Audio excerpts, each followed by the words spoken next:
to WLA Singapore. Hi, great. Thanks for having me. You're from Singapore, right? Yes, I'm from Singapore. And are you, what's your company called and what do you do? Okay, I'm presently a legal counsel, senior legal counsel with PCS Pte Ltd. This is within the oil and gas industry. And today I was called to speak on the panel on mediation. And I think it was a rather arousing discussion. Okay. And I think this is something that we need to bring to the table and not be shy to talk about.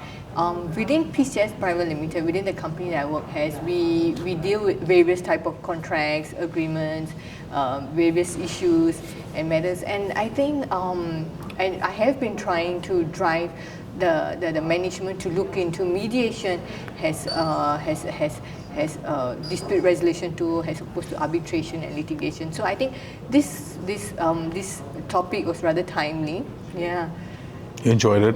Yeah, I really enjoyed it. I think you had a very good, you put together a good array of panelists. Thank you. Good mix. Yeah, and good initiative. We need to have more conversations like that. Yes. Excellent. And could you attend other sessions here in the conference? And no, unfortunately, I was held up with a couple of meetings, so I could not attend yesterday.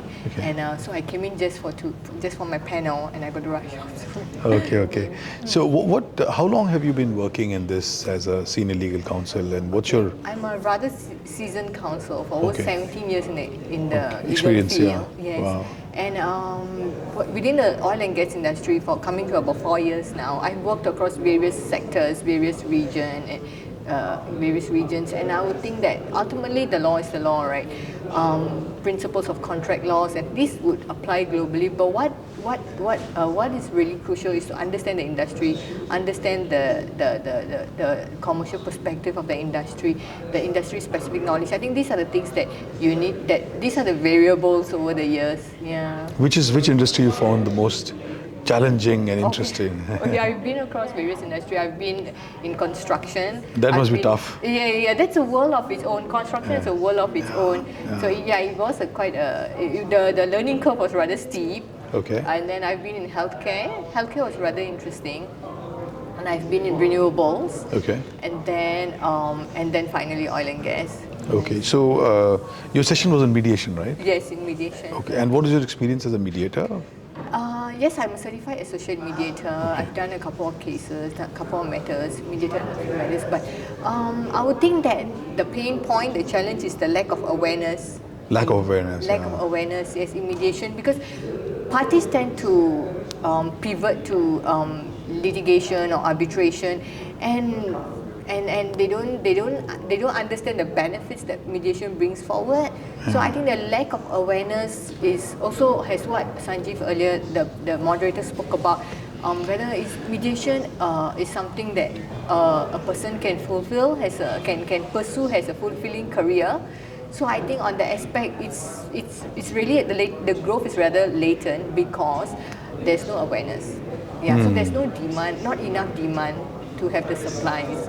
Yeah. So awareness is an issue, but do you think people, when it comes to solving a dispute, they don't see mediation as the best, as something that will give them the best possible resolution or outcome? Yes, that's because sometimes parties do not want to have the burden of making the decision. Because when it comes to mediation, the decision is to the parties to come to an amicable settlement agreement, right? Yeah, of course. So that is the issue. Sometimes parties don't want to have that.